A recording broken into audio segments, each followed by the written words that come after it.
As you may know, for the last several months, I've been a big advocate of the POTA PERformer antenna. What's the POTA PERformer? Well, in a nutshell, it's an elevated vertical antenna with elevated radials.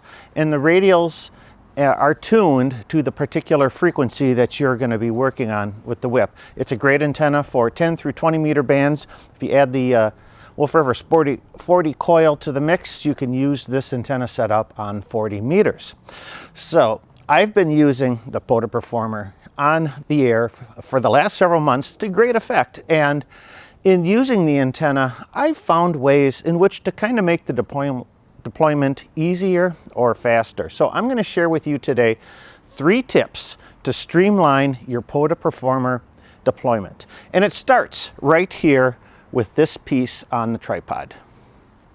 I've standardized my quick release plates on all my photographic and video tripods to the Manfrotto RC2 system. This quick release system also works great for the tripod I use with the POTA PERformer antenna, as I can quickly attach and remove the feed point assembly.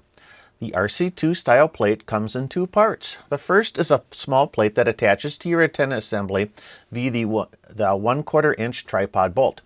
I'm using a 1/4 inch to 3/8 inch by 24 thread adapter available from Chameleon Antennas for that conversion. And the second piece is a receiver that either attaches to your tripod head or the tripod base. It is compatible with the 3/8 inch and 1/4 inch tripod thread screws. Using the tripod plate streamlines assembly of the antenna, as I can keep the entire vertical section as all one piece. I use the same system for other tripod elevated antennas like Chameleon's mag loop antenna. A plate attached to the tuning unit makes for a quick setup and removal. My second tip was sent in to me by a viewer, and it's a way to store your wire radials for the antenna. For a long time I've been using just a piece of cardboard as my wire winder, but they do wear out and get bent and whatnot. And this viewer suggested to me that instead of using cardboard, why don't you use a stronger material? And now that the spring election season is over with here in Wisconsin, we've got a lot of this stuff laying around, and it's these plastic corrugated signs that are commonly used election signs that you can cut up and make very strong plastic wire winders out of.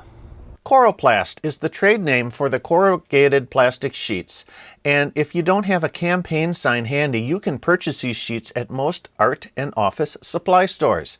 The plastic cuts easy with a utility knife, and the winders are lightweight and durable.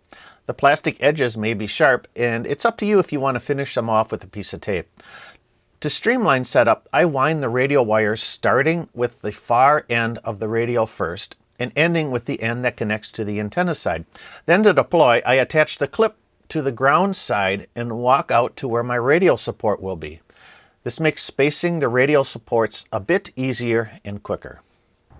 When I first started using the POTA PERformer, I was using this to support my elevated radials.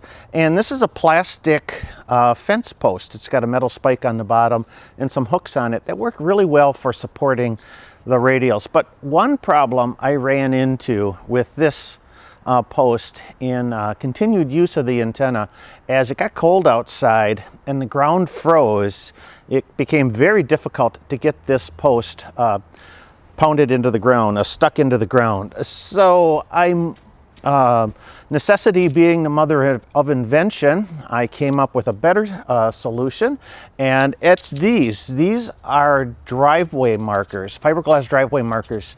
If you live in the colder climates, these are quite common, as they're used to kind of mark off where the edge of your curb is, so the snowplow doesn't hit them.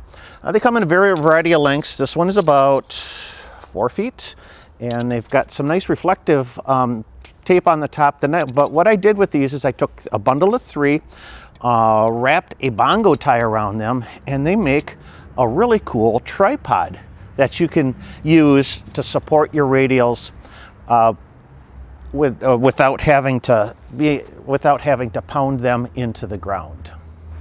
I found the driveway markers lightweight and easier to pack than the fence post.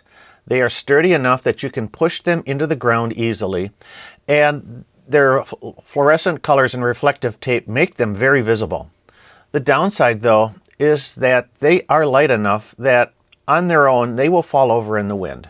Adding a little extra support or weight, though, gives the bundle enough stability to hold the radial wires.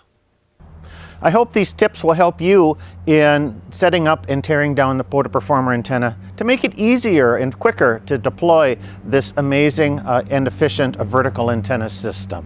Well, do you have a favorite tip or trick for the POTA PERformer? Do you have any questions or comments about this video? Well, why don't you just leave them down below? I love to hear your feedback on this video and on the POTA PERformer antenna. Links to all of the products, or most of the products that I've described in this video, you'll find down in the video description. But I'm Michael, KB9VBR. You have a great day, and 73.